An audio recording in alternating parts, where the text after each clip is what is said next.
Salve, salve, meu povo. Tudo bem, gente?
Ih, como é que tá?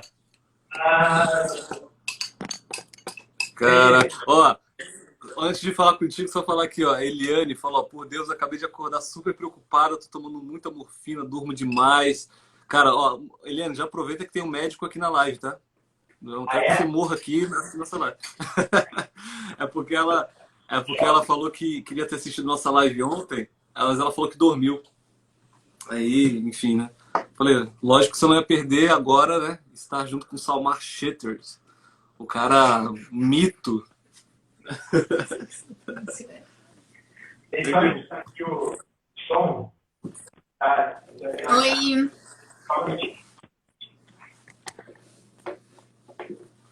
Oi, você consegue ouvir bem a gente, cara? Você consegue ouvir bem? Foi.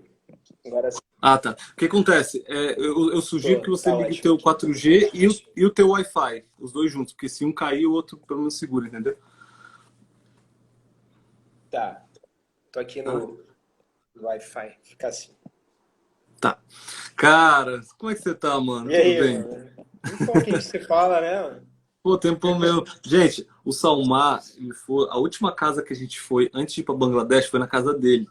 Porque a gente queria trocar uma ideia e tal. Ele ficou super empolgado que a gente tava indo pra fez uma Bangladesh. pizza Fez uma pizza maravilhosa. Ah, é? maravilhosa.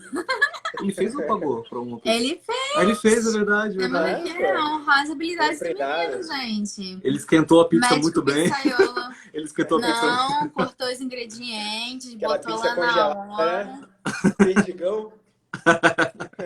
Pizza perdigão congelada. E, cara, como é que você tá esse negócio de corona? Você tem trabalhado nos hospitais? Como é que tá? Então, eu sou pediatra, né? Então a pediatria tá bem tranquila por hora, né? Uhum, Então, o pessoal está ficando bastante em casa, então, para a gente que é da pediatria, acaba que a transmissão desse vírus aí, alguns vírus que seriam bem prevalentes nesse período, diminuiu bastante. Então, o pessoal que vai para emergência é realmente gente que está grave. Então, uhum, diminuiu bastante, aqui em São Paulo, pelo menos, né? A procura na pediatria na emergência, né? Então, eu não tenho sido assim tão afetado, não tenho trabalhado assim de frente com os pacientes infectados e internados pelo Covid, né? uhum. Com relação assim aos plantões, isso daí a gente está usando todo tipo de proteção, né? Máscara, tendo todo cuidado com os prováveis pacientes infectados também e tendo todo um atendimento exclusivo, prioritário, fazendo tudo isso em ambulatórios fechados, né? Sim. Então, mas graças a Deus não peguei assim ninguém confirmado ainda, né, em atendimento que ficou grave, teve que evoluir por vezes para uma enfermaria e até para uma UTI, né? Uhum, Então, na pediatria ainda está tranquilo. Graças a Deus essa quarentena tem surtido bastante efeito aqui para a gente em São Paulo, né? Mas o pessoal dos adultos ainda tá tendo uma certa complicação, né? Em alguns Ah, lugares. entendi. Cara, então aproveitar que o pessoal já entrou. Ah, ó, inclusive botaram aqui, a pizza dele é ótima mesmo aí. Pro- É. Prova de que ele não só esquenta pizza pronta, entendeu? O cara é bom, Se a cara. medicina não der certo, ó, É, já tem outro talento aí. Cara, aproveitar que o pessoal já está entrando aí, se apresenta aí, pessoal. Qual é o seu nome? De onde você vem? Se é natural da onde? De onde a gente se conhece? Mas fala aí pra galera a nossa cara, história. a gente se conhece já tem um tempinho, né, mano? A gente se 10 anos já, né? conheceu, eu sou do Rio de Janeiro, né? Dá pra perceber, acho, um pouco pelo sotaque aí. Então, eu sou médico, pediatra, né? Estou fazendo agora minha residência em nutrologia pediátrica, aqui em São Paulo. E estou no R4, né? No quarto ano aí da residência. Então, é uma área, assim, da pediatria que a gente trabalha bastante com distúrbios nutricionais, dietas especiais, aqueles pacientes que precisam de algum tipo de dieta interal, às vezes algum tipo de dieta parenteral, né? Um tipo de nutrição diferente que se dá aí O pela que é Santa interal e Ceia. parenteral? Uma dieta interal é aquela dieta que a gente dá por sonda ou por algum Hum, tipo de gastrostomia, uma via alternativa de dieta, né? E se tem uma via parenteral, que é aquela pela veia, né? Que, vamos dizer hum. assim. Então, E eu concordando, se você respondeu. Uhum, lógico. a gente trabalha assim com obesidade, né? Os gordinhos aí, distúrbio de É, crescimento, pacientes desnutridos, né? amor. Então, Distúrbio de esse seria crescimento, mais o será que eu foco. tive? Eu fiquei muito pequenininha. Não, mas brincadeira, Aí, é porque é genético mesmo. Todo mundo na família é né? pequena. As mulheres, né, da família são muito pequenas. Aham, Minha irmã ainda se deu um pouquinho melhor, cresceu um pouquinho mais, mas eu fiquei entendi. Ó, aí mandar pra um abraço fazer pra de sua irmã tudo. que entrou aí, ó, DM, beijão grande pra Ah, DM, aí. galera, aumentando a audiência aí. Aumentando a audiência, manda mensagem pra mãe, pro vô, pra entrar na audiência, Pessoal do Na Pro da na prova Vida. da vida. Legal, Eu cara. E, tô aqui em gente, eu São conheci Paulo isso. tem um ano, né? Um pouquinho mais de um ano. E conheci primeiro o Agnes, né? Lá no Rio de Janeiro, em Olaria. E trabalhamos muito aí em alguns projetos, né? Lá no Rio de Janeiro. E um grande amigo aí que eu tenho, já há alguns anos, nem sei quantos anos, quase 10 anos, sei lá. 10 anos, cara. Eu 10 cheguei anos, né? cheguei no Rio em 2010, cara. 10 anos. 2009, não? Não, 10 anos, 2010. né? 10 anos aí. Fazer uma década da nossa amizade, Soma. Que isso. Que isso, hein? Aí depois tive o prazer aí de conhecer a Karine, né? Pelo Agnes. Foi E muito legal conhecer um outro mundo do Rio de Janeiro, né? é, Eu já me considerava com muitos amigos. Aí conheci o Agnes, aí explodiu ainda. Veio milhões de outros amigos também. Foi muito legal. aí foi ótimo. Aí eu me lembro quando vocês foram lá em casa, né? Que vocês comentaram aí, discutindo, falando um pouco do projeto, né? Que vocês tinham doideira aí de se casar e ir logo para Bangladesh. Pô, foi uma loucura. Foi uma Foi loucura. muita loucura, mas achei a ideia sensacional. Foi muito maneiro. Trocamos Show. aquele bate-papo lá um pouco sobre missão, né? Dando algumas dicas aí. Não que eu tenha uma vivência como vocês, né? Todos os projetos aí que eu fiz foram muito curtos, né? Os prazos. Tanto na Amazônia, quanto lá no Iraque, depois no Peru.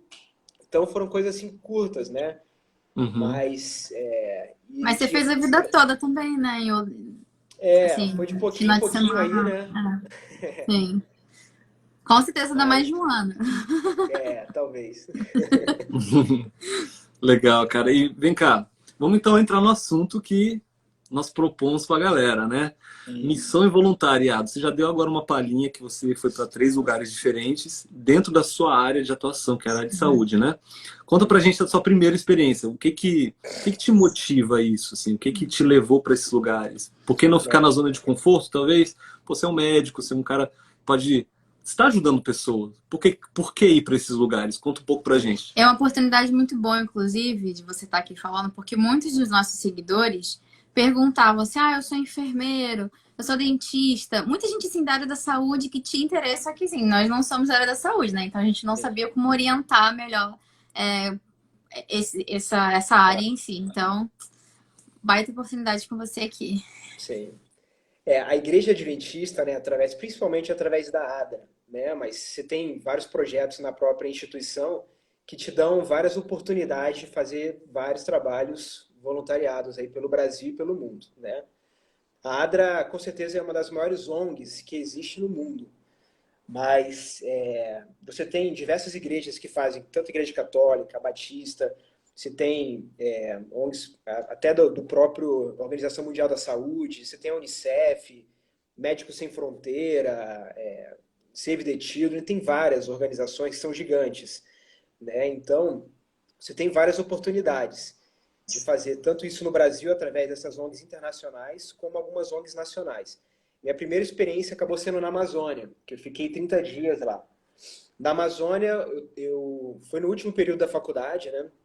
Então, a princípio eu estava pensando muito em fazer clínica médica, mais algo relacionado aí para adultos, né? E chegando lá, a princípio era para fazer um trabalho junto com uma equipe de saúde do Hospital Adventista de Manaus. Então iam para lá alguns médicos, dentistas, uma equipe completa. Tinham fechado já com o pessoal lá da região do Rio Solimões, de Manacapuru, que tem uma base da ADRA, que é na comunidade Rosa de Saron. Uhum. Alguns aí já tiveram oportunidade de trabalhar por lá também. Então, chegando lá, acabou que a missão não rolou com eles, mas daí o pastor lá, que era um dos organizadores da ADRA Brasil, né, da região da Amazônia, falou: ó, Samar, a gente precisa muito de alguém.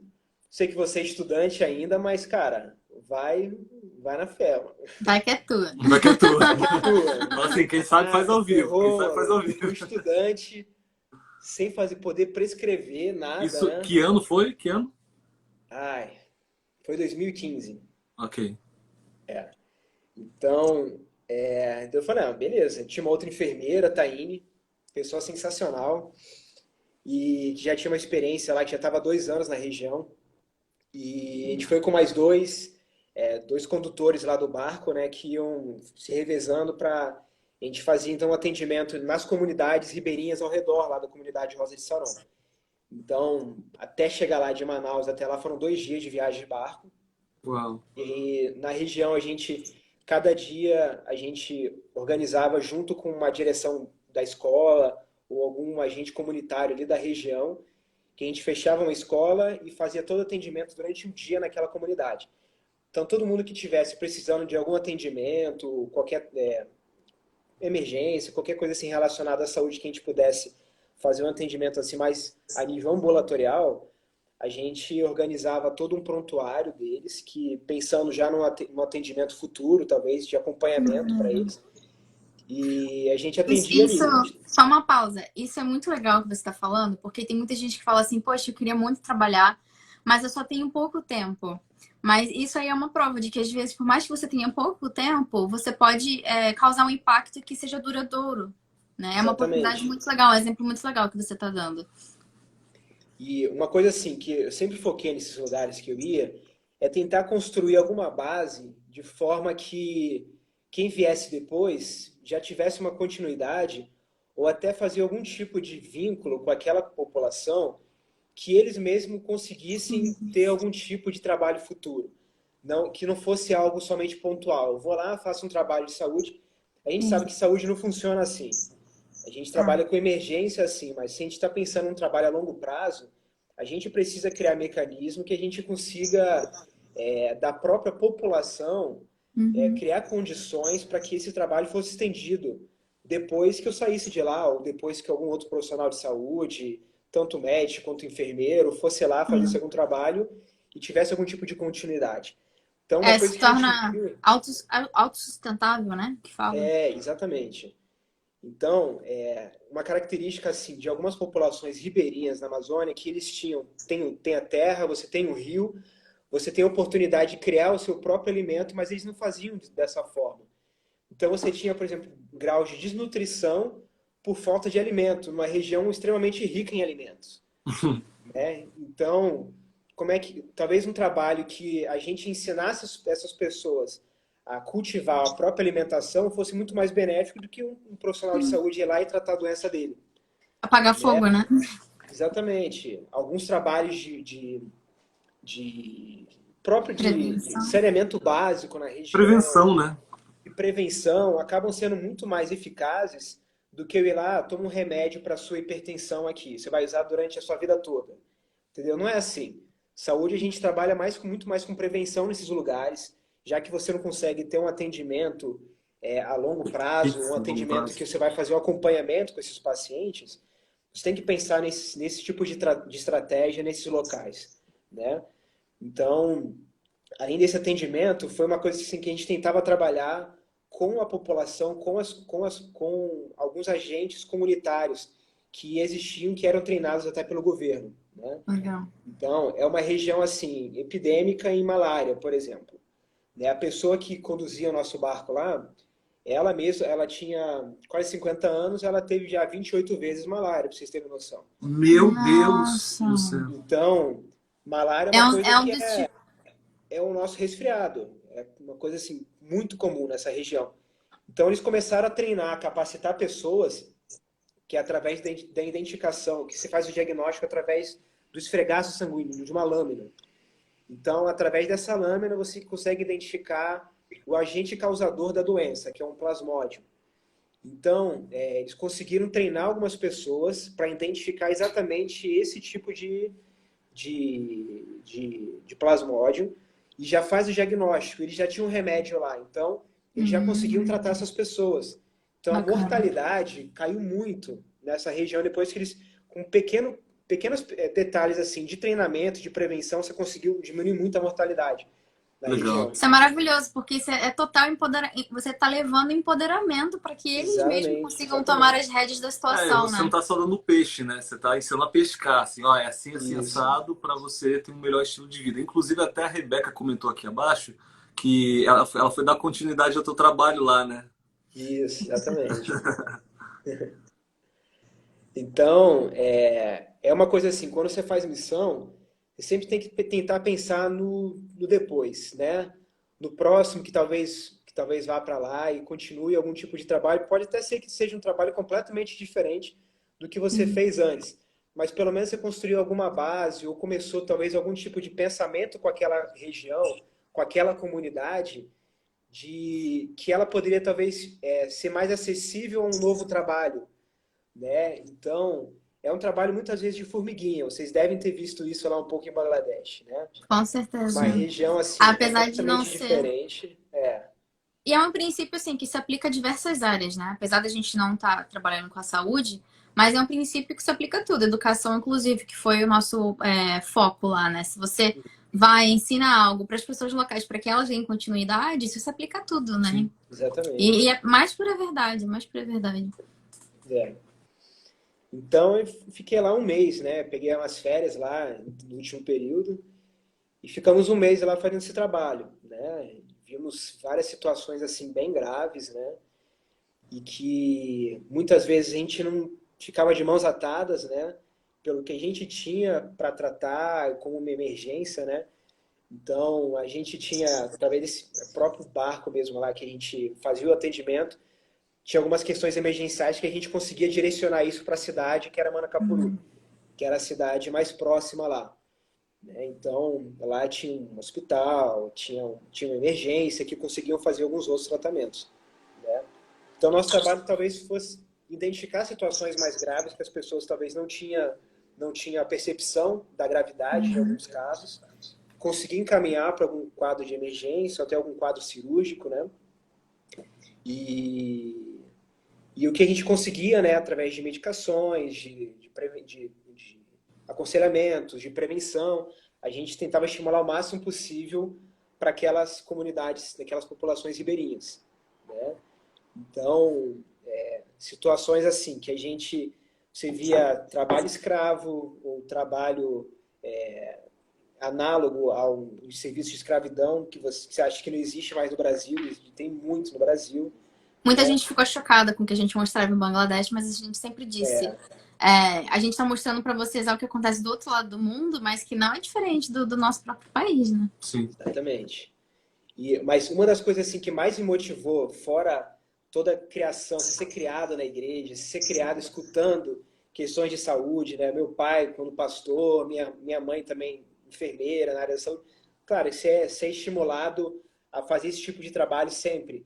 Mas teve um vídeo que eu vi, tem até no TED, né? TED é um grupo, é uma ONG também que tem em todo mundo hoje aí que faz diversos vídeos que o objetivo é fomentar iniciativas, fomentar ideias que desenvolvam algum tipo de trabalho social ou Uhum. econômico ou pessoal no mundo, né? Então tem um vídeo que é da Christine, eu esqueci o sobrenome dela, que ela é uma fotógrafa norte-americana que ela fotografou várias regiões do mundo falando sobre escravidão moderna. Então ela apresentou assim dados absurdos, milhões e milhões de pessoas que trabalham hoje sobre escravidão no mundo Sim. e que trabalham também não só com escravidão em termos de trabalho, mas escravidão sexual, né, em países de primeiro mundo, países europeus, norte, Estados Unidos, encaminham muita gente para o Oriente Médio, para a África, para a Índia. Não sei se Bangladesh talvez tenha Tem muita muito Provavelmente, lá. provavelmente. Não, provavelmente não tem, com certeza. A Adra, Ah, inclusive, de sim. Então é uma coisa Bangladesh, assim tinha um que projeto lá para tentar, enfim, resgatar algumas dessas meninas, né? Que às vezes a gente pensar tráfico humano começa quando você já é uma mulher.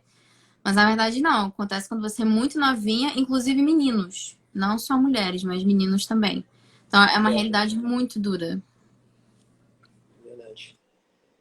Então, algumas coisas assim que me impressionaram a ver um mundo diferente, Ah, né?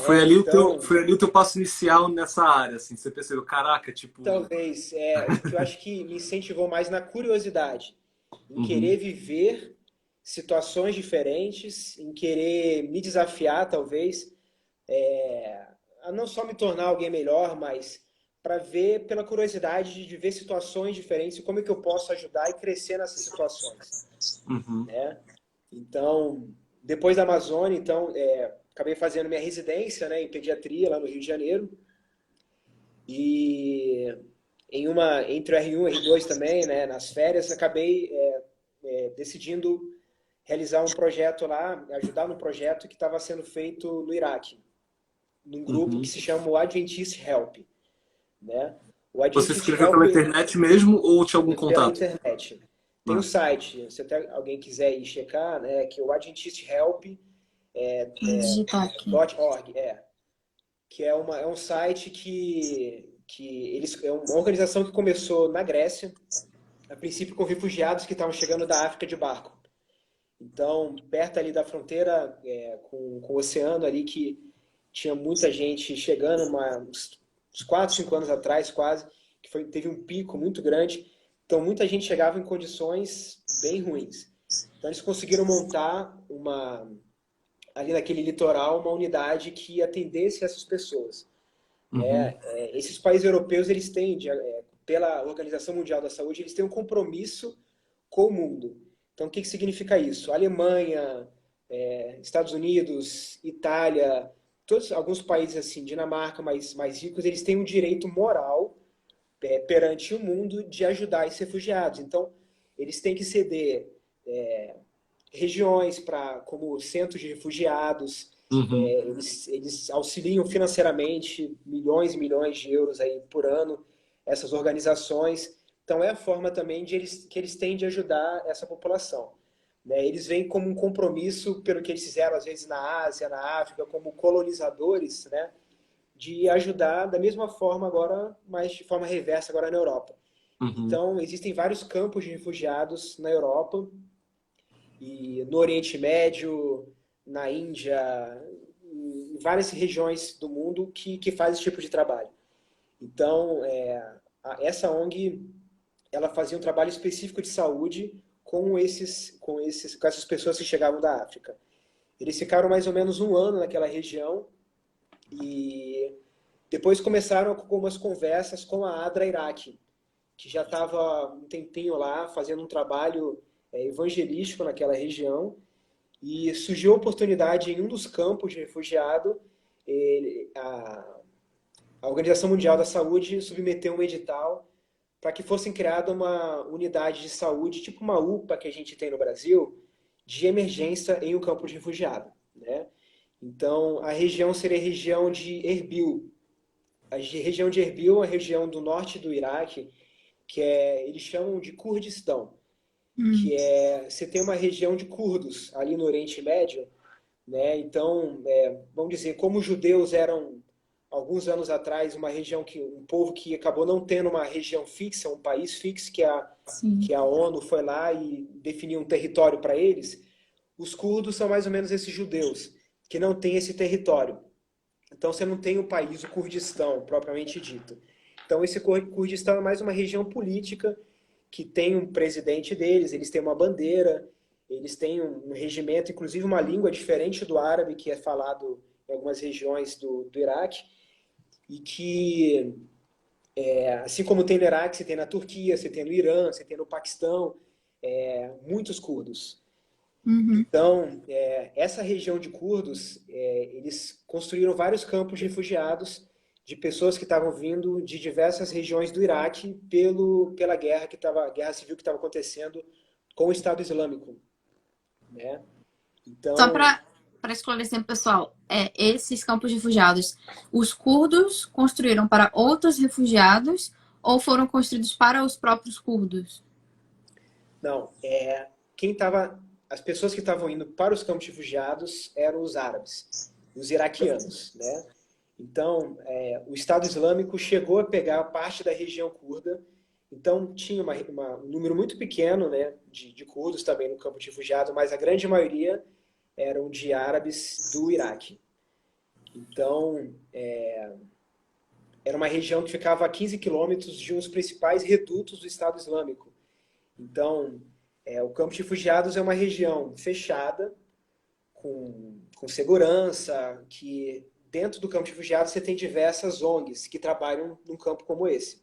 Uhum. Então, além da Unicef, por exemplo, que cuida da parte das crianças, o principal fomentador é a ONU, Organização das Nações Unidas. Então, ela patrocina algumas ONGs privadas, entre elas o Adventist Help, que foi uma das ONGs que submeteu o edital, que ganhou um dinheiro para fazer essa unidade hospitalar. Você tem a World Vision, por exemplo, que é uma ONG gigante norte-americana que cuida de todo o saneamento básico de um campo de refugiados como esse.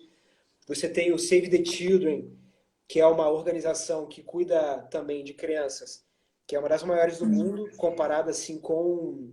Bastante conhecida. Bem conhecida. Então, que elas tem médicos profissionais de saúde no mundo todo que vão para essas regiões para trabalhar.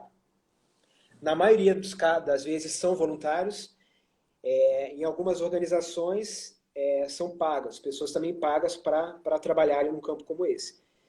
Já que você Então, está falando isso... É isso que eu até queria falar. Já que você está falando um negócio de pago, surgiu aqui algumas perguntas a respeito sobre o custo, né? Gostaria de saber sobre os custos do voluntariado, as ONGs ajudam a cobrir os custos, qual é o custo para quem vai? Fala um pouco para a gente sobre essa questão, né? O cara quer ir, precisa pagar alguma coisa? Como funciona? Inclusive, pessoal, quem tiver pergunta, manda aqui na caixinha de perguntas, o pontinho de interrogação, porque às vezes Embaixo do queixo do Salmar aqui, ó. porque às vezes a pergunta some e a gente não vê, então ela fica mais fácil pra gente. Isso, e para você também compartilhar e sabe de alguém da área de saúde que quer um dia ir para o campo missionário, ser voluntário em algum projeto legal, pega esse aviãozinho embaixo do queixo do Salmar também, que está aqui embaixo dele, esse aviãozinho, aperta nele e envia para todo mundo da tua lista, beleza? Mas é isso aí, fala pra gente, Salmar, como funciona essa questão. Então, vou falar da ONG que eu trabalhei, né? A Adventist Help. É uma ONG que você paga todos os seus custos para chegar lá. Então, passagem aérea, questão de visto, tudo que você precisa para chegar na região Seguro também? por sua conta. Tá? Seguro saúde, seguro de viagem?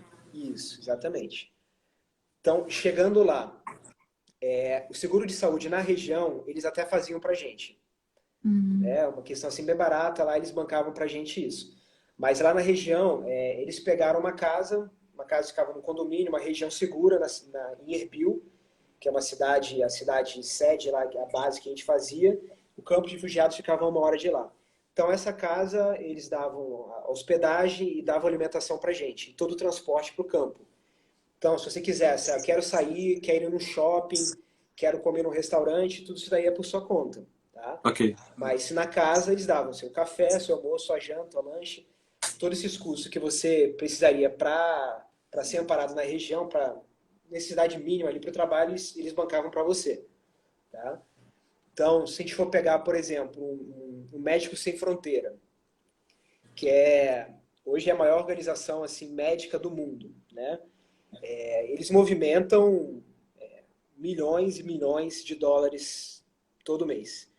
Então, quem já teve oportunidade, inclusive, de doar para o Médicos Sem Fronteira, eles te mandam relatórios mensais de onde que seu dinheiro está sendo investido, para Massa. que organização que está indo, que país, como é que está sendo usado o seu dinheiro, com todo o relatório financeiro da instituição. Então, por exemplo, você médico, enfermeiro, profissional da saúde que tem vontade de trabalhar com Médicos Sem Fronteira, eles têm um posto central deles que fica em Amsterdã, na Holanda. Então, você tem necessidade, você entra no site deles, manda uma carta sobre as suas intenções. É uma carta que em inglês você tem que ter o requisito mínimo, você tem que ter um bom inglês, né? Você tem que ter uma fluência mínima assim, no inglês para se candidatar a um trabalho como esse. Então, eles vão avaliar a sua intenção. Só um parênteses. Essa necessidade do inglês é mais assim para poder conseguir se comunicar com os outros trabalhadores ou com as pessoas locais também? Ou vocês usam muito tradutor para falar com as pessoas locais no atendimento? Isso. Depende da região que você é enviado, né? Se, por exemplo, você como Médico Sem Fronteira, a gente chegou a trabalhar com Médico Sem Fronteira lá também. A gente ficava numa parte de emergência e eles ficavam cuidando das doenças crônicas. Diabetes, hipertensão, essas doenças, né? Acompanhamento desses pacientes. Então,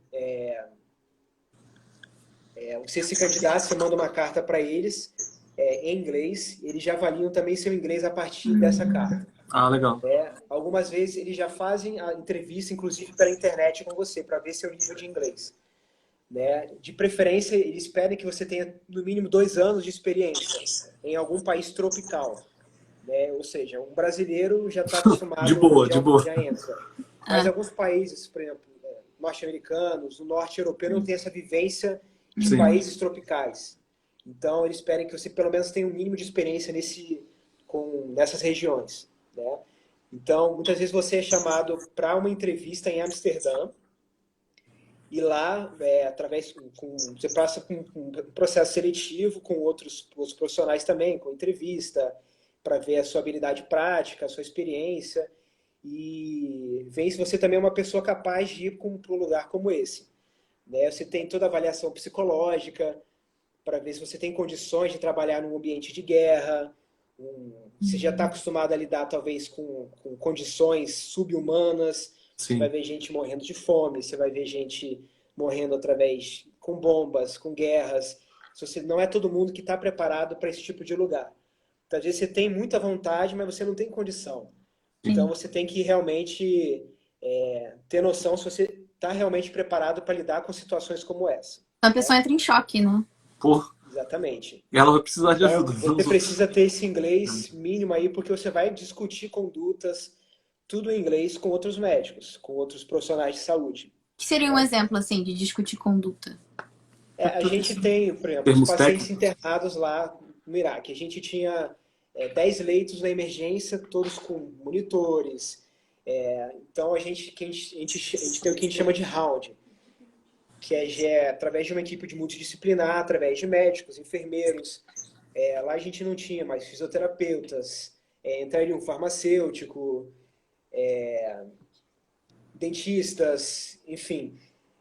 Um paciente tem algum tipo de doença, a gente discute toda uma conduta que a gente vai dar durante aquele dia ou durante os próximos dias para aquele paciente. É realizado todo um protocolo discutindo essa conduta e isso precisa da linguagem que é o inglês. No caso do Iraque, a língua deles era o árabe. Praticamente ninguém lá falava inglês. Então a gente trabalhava com tradutores. Então tinha uma pessoa que era contratada. Inclusive foi uma pergunta que mandaram aqui, ó. Vou botar aqui também falando. Mas no Iraque eles não falam inglês, então como funciona? Que foi o que você respondeu agora, né? Isso. Então uma pessoa a gente fala inglês com a tradutora e ela fala em árabe para eles, né? E esses tradutores não necessariamente são profissionais da saúde, né? Não. São só tradutores. Exatamente. Então já engata aí sobre essa questão sobre atendimento que você está falando. O Fernando perguntou assim, é muito estresse pós-traumático nessas zonas de guerra? Olha, Quando eu fui para lá, a gente não estava mais em situação de guerra, né? A guerra já tinha acabado, já tinha 1 ou 2 meses, mais ou menos. A região lá, na cidade que era um reduto do Estado Islâmico, algumas regiões ainda você tinha umas certas restrições. Podia existir alguns conflitos, inclusive no campo de refugiados, a gente evitava sair ou evitava ir para algumas regiões que existiam ainda algumas minas ativas, né? Então a gente tinha que seguir realmente um caminho já pré-estabelecido. Então a gente via, não tinha mais a guerra, mas a gente tinha ainda os traumas da guerra, né? Por exemplo, a gente tratou lá um paciente que na casa dele teve uma bomba, caiu, deu os destroços lá, o teto caiu na perna dele e ele acabou fraturando a perna em vários pedaços. Caramba. Então, quando ele estava com a gente, ele já havia feito 27 cirurgias. Caraca. Né? E ainda estava precisando fazer novos procedimentos cirúrgicos, ainda estava precisando de um tratamento com antibiótico, profilaxia, com tratamento invasivo mesmo, sabe? Então, a gente tinha muitos pacientes que tinham uma certa sensibilidade ainda com a guerra, né? Mas é engraçado que o povo iraquiano, eles já estão acostumados com a guerra há muitos anos. O Iraque, ele está em guerra há mais ou menos 30 anos, pra vocês terem noção. Né? Então, sofre muito, né? Eles... Só ajeitar aqui que a bateria está acabando, peraí. Tá, tranquilo. Enquanto isso, pessoal, aproveito para comentar também sobre o que o Samar está falando. Muita gente fala assim, eu queria tanto fazer alguma coisa, mas eu não tenho habilidade nenhuma.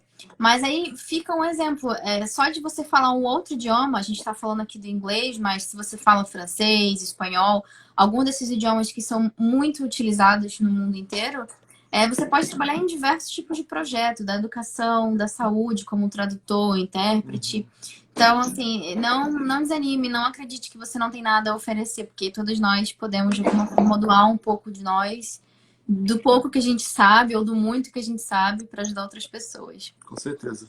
E se você tiver qualquer pergunta, gente, eu vou repetir aqui, manda na caixinha, nesse ponto de interrogação que tem aqui embaixo, que vai ser mais fácil da gente identificar também, tá legal? Salma, a gente tem ainda 20 minutos, certo? Você já falou sobre Amazonas, a sua experiência lá, falou agora sobre o Iraque, você vai finalizar, e você falou também que você trabalhou no Peru, né, um tempo. Então, se quiser entrar na reta final do Iraque, se quiser acrescentar mais alguma coisa, fica à vontade, para a gente também já entrar na parte do Peruzão aí. Tá. Pegou mal. Do Peru, gente. Nada. Beleza. Gente, que gente maldosa. Meu Deus. Mas quem que fala o nome do país assim, gente? Brasilzão. Brasil, eu chamo Brasilzão. Eu juro, eu não falei na maldade. Eu juro. É que eu costumo botar no aumentativo alguns países. Beleza, depois a gente fala aí do Peruzão, então.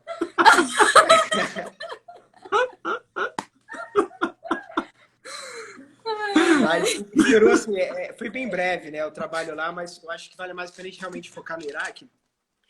Que é engraçado que é um povo já acostumado com a violência, né? Tanto na forma de se expressar, de falar, na vida deles, né? As pessoas nasceram com a guerra e muitas delas viveram a vida toda durante várias guerras, né? Tem que lembrar de Saddam Hussein, Guerra do Golfo, depois Estado Islâmico. Ele não tá aguentando aqui. Para aí. Desculpa, gente. Essa foi muito.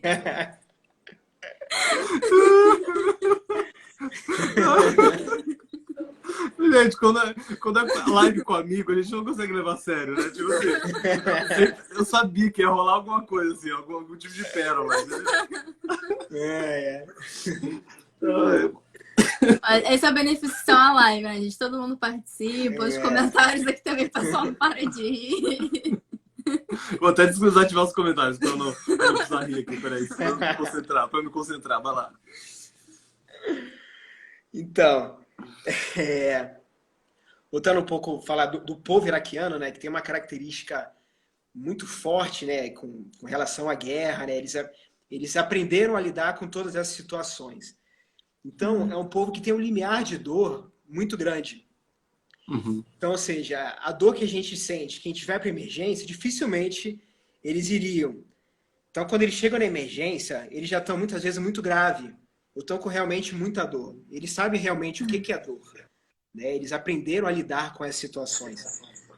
Então, e ao mesmo tempo, é um povo extremamente sensível e carente que precisa muito de ajuda, sabe? Uhum.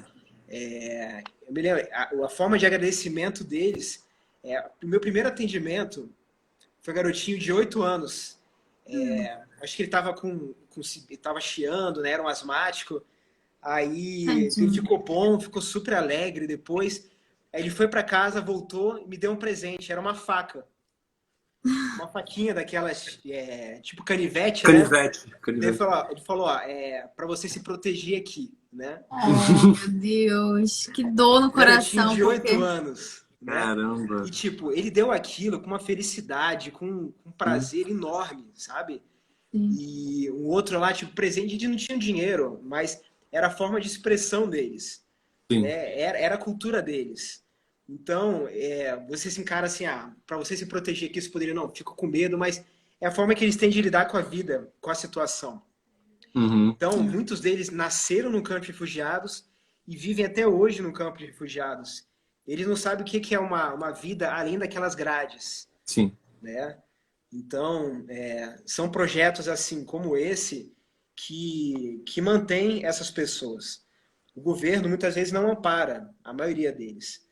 Por mais que o governo lá do Kurdistão tivesse uma ajuda muito boa, cuidava de toda essa parte de segurança, essa parte militar deles, mas você tem outros campos de refugiados na África, em Bangladesh, acho que deve ter alguns campos de refugiados também gigantes. Tem, acho É o que, maior campo de refugiado do mundo é lá, né? Aquele de Rohingyas, né? considerando a densidade por Metro tamanho, quadrado, né? por metro quadrado, eu acho, uma coisa assim. Porque muita gente que veio de Mianmar, né? E eles sofrem muito, porque eles não querem ser recebidos, quer dizer, o povo de Mianmar não quer recebê-los de volta, e o governo de Bangladesh também não. Então é uma situação muito difícil. A gente não foi lá, porque para você acessar esse tipo de campos de refugiados, você tem que ter como se fosse um outro tipo de visto. Tem que ter uma permissão por nós sermos estrangeiros. Acho que até pessoas locais também tinha que ter uma permissão do governo para ir lá. Mas a Júlia e o Fernando, que estavam um ano antes da gente lá em Bangladesh, eles foram e eles disseram que é uma realidade bem difícil. E lá, a ADRA, que você até mencionou, eles eram responsáveis pela parte de fazer, como é que é? Paviamento, como é que é? Estradas, né? Para estradas. Estradas, só que sim, eles não, como o governo de Bangladesh não quer que eles se estabeleçam naquele local, eles não deixam construir estruturas nenhuma lá. Então, eles vivem de maneira muito precária e o povo da ADRA, a ONG, né, os trabalhadores da ADRA, só podem trabalhar usando bambu, sabe? Materiais assim que bate qualquer chuva, destrói, tem que fazer tudo de novo, entendeu? Eles não têm nenhum tipo de apoio. Que bom que pelo menos nesse local aí do Iraque, né, o governo de alguma forma tá apoiando, né? Faz muita diferença. Faz muita diferença, total. Hoje a gente tem em torno de 5 milhões de refugiados no mundo, né, pra vocês terem noção. É muita gente. Cara. Então, essa região aí de Mianmar, Bangladesh, vocês é uma região que nesses últimos anos cresceu muito, né? Hoje você tem uma situação bem complicada também no Congo, lá na África, Congo do Sul, que muita gente indo para Ruanda, passando a fronteira, que é um país que está auxiliando essas pessoas. Então, é uma situação muito complicada, é um problema de saúde pública aí mundial para muitos países, né? E que, realmente, se não fosse essas ONGs, se não fossem esses voluntários que vão para lá, mesmo para ficar períodos curtos, né? Sim. A situação seria muito mais complicada para eles, com certeza. Uhum. E, infelizmente, isso faz parte da história da humanidade, né? Sempre vai haver migrações, né, de refugiados. A gente teve japoneses que vieram para o Brasil, muitos deles fugindo da guerra, né, da guerra mundial. E até hoje tem isso e sempre vai existir, né? Infelizmente. Então é mais um estímulo para as pessoas que sentem, que talvez estejam assistindo essa live. Se você tem vontade de participar, de ajudar num projeto desse, o Samar tá aqui, tá dando vários exemplos de como você pode atuar, mesmo se for curto prazo. Sempre na história da humanidade vai haver espaço que precisa de pessoas como você, que tem essa vontade. E, cara, eu vou lançar agora para você a pergunta aqui, que... cadê? Aqui. Qual foi a lição, cara, que você aprendeu com tudo isso, assim, dessa experiência que você esteve lá? Você teve lá? Olha, foram assim situações completamente diferentes, né? Se comparar a Amazônia, tanto o Peru lá, um período bem curto, depois no Iraque, tanto crescimento assim pessoal, né, como se experimentar culturas diferentes, mas profissional também. Eu acho que a gente não pode ir num lugar pensando somente em beneficiar os outros, né? A gente tem que ir preparado, porque através do Ministério assim, de Saúde, eu digo assim, profissionais de saúde, a gente tem que ter noção de que todo o trabalho que a gente faz, se porventura a gente tiver qualquer benefício, ele não vem de nós, mas sim de Deus. Então, a gente tem que ter plena convicção, se a gente tem essa oportunidade, foi um dom que Deus nos deu, e a gente tem que saber realmente trabalhar com esse dom. Compartilhando. Então, cabe a nós, profissionais de saúde, eu acho, auxiliar aqueles que mais precisam, e Deus nos dá essa oportunidade, né? Em muitos lugares. A gente não precisa somente ir para outros países para ajudar as pessoas. A gente, na própria cidade mesmo, a gente consegue ajudar, né? Cada um tem um chamado, cada um tem uma experiência com Deus diferente. Às vezes a experiência daquela pessoa, ela foi chamada, foi tocada por Deus realmente para ir para Bangladesh. Para outros, aquela experiência que ele teve com Deus foi para ajudar ali no bairro dele, entendeu? Cada um tem a sua missão. E a gente tem que ouvir realmente, sensibilizar com relação à voz de Deus, para saber qual o propósito que ele quer de nós. Então, eu acho que a maior lição que a gente pode aprender em lugares como esse, que tudo isso não depende de nós, mas sim de um ser muito maior que a gente. Verdade. Então, a gente precisa continuar realmente orando por essas pessoas que estão trabalhando em linha de frente, trabalhando com refugiados, trabalhando com essas pessoas que mais precisam, e que se tudo isso existe, é porque existe o objetivo de Deus para todas essas pessoas. Independente da situação delas, Deus ainda está com elas.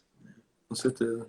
E você citou agora Deus, citou a questão da missão, né? Porque a gente sempre comenta essa questão da diferença entre ser um missionário e ser um voluntário. Ambos podem trabalhar juntos, né? Mas a partir do momento que você é um voluntário, com algum tipo de princípio e conceito, né, dentro de si, para compartilhar um pouco do que você acredita, né? Isso se torna uma missão.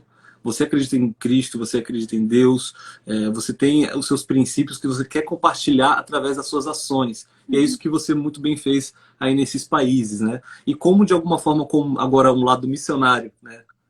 Como lado missionário você conseguiu compartilhar um pouco desse amor de Deus para aquele povo lá que muitas vezes nem sabe quem é Jesus, né? Ou entende ele de forma diferente. Você sentiu abertura para isso?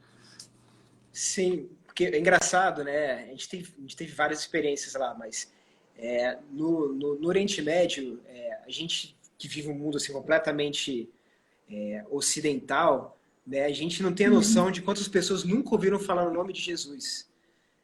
Sim. Então, pessoas assim, Jesus, quem que é essa pessoa? Tipo, nunca ouvi falar em quem é Jesus.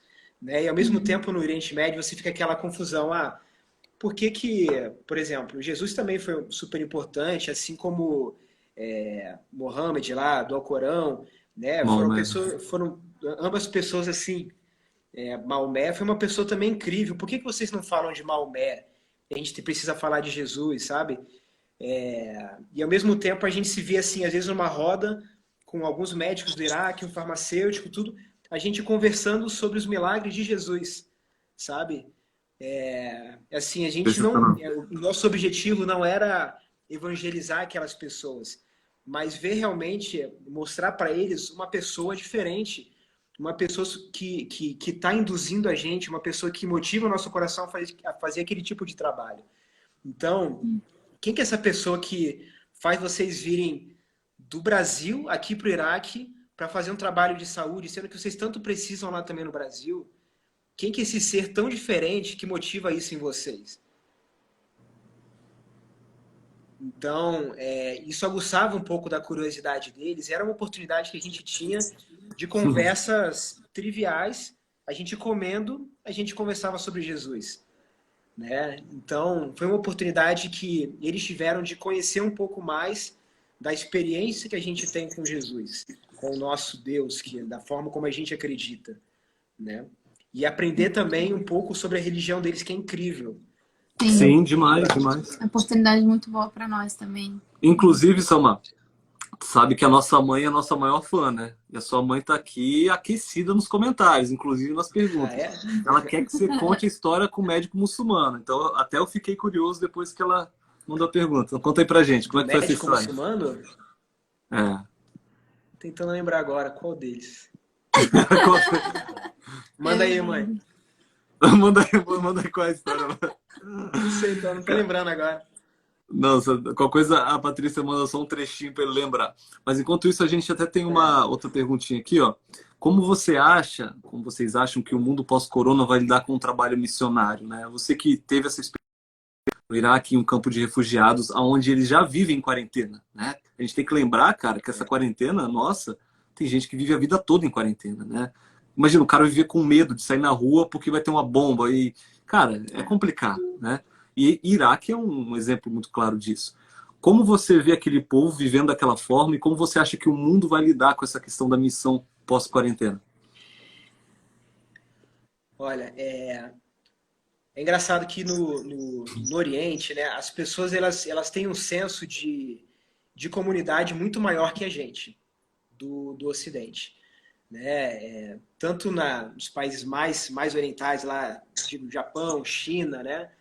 O próprio Oriente Médio mesmo, as pessoas se estão doentes, elas ficam mais em casa, elas não se arriscam, não se expõem de forma que possam contaminar outras pessoas, né?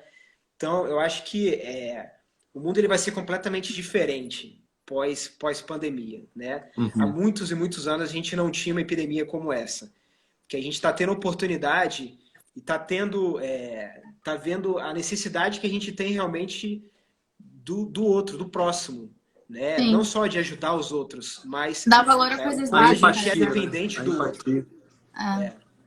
Então, você citou aí, né, a preocupação desses centros de campo de refugiados, né, com essa doença, era uma preocupação muito grande da OMS, realmente. Graças a Deus, eles não estão tendo ainda tantos problemas, eles estão conseguindo bloquear um pouco essas regiões.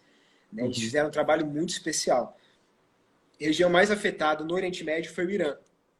Né? Muita gente morreu no Irã, infelizmente, mas eles conseguiram blindar um pouco essas regiões, esses lugares, exatamente pensando... uma prevenção, né? Com prevenção. Né? Então, por enquanto, ainda está uma situação, até onde eu sei, né? Um pouco mais controlado em alguns campos de África, Oriente Médio. Não sei como é que está a situação ali em Bangladesh, Índia, né? Aquela região. Mas... Eles estão fechando muitas fronteiras, né? Lá em Bangladesh, e os nossos amigos falaram que o governo expulsou alguns estrangeiros que tinham lá e estão embarreirando muito a entrada de pessoas de fora no país. Então... Prevenção, né? E assim, o sistema de saúde lá, infelizmente, não está dando conta. Então, as pessoas estão tentando ao máximo ficar em casa, se trancarem mesmo, porque eles sabem que se eles forem afetados, eles vão morrer. Que não tem como ter salvação lá, não. A gente está vendo que muita coisa que a gente fazia, talvez realmente não tenha tanta necessidade.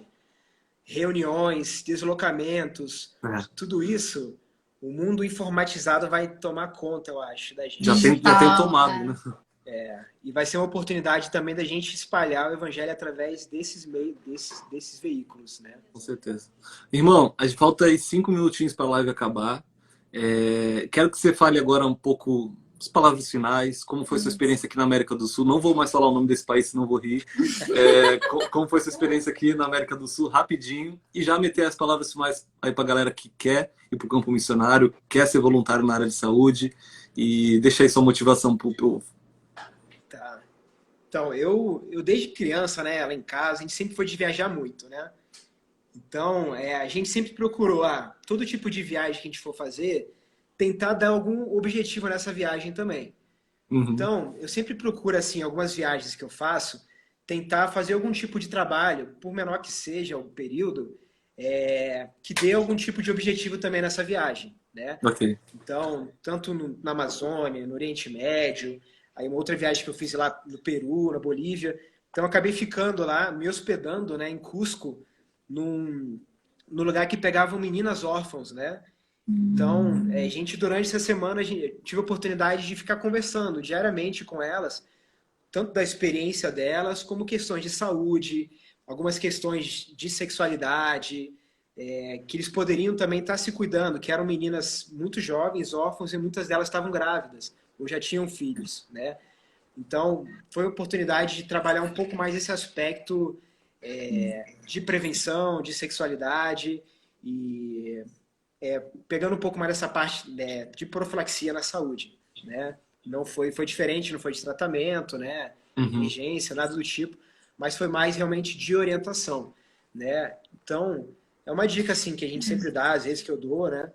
Todo tipo de viagem, se você conseguir conciliar, colocar o objetivo não só de turismo, claro que o turismo também é sempre bem-vindo, mas se você conseguir fazer algo a mais além do turismo em alguma região, espalhada em qualquer região do mundo, né, você coloca muito mais objetivo no que você faz.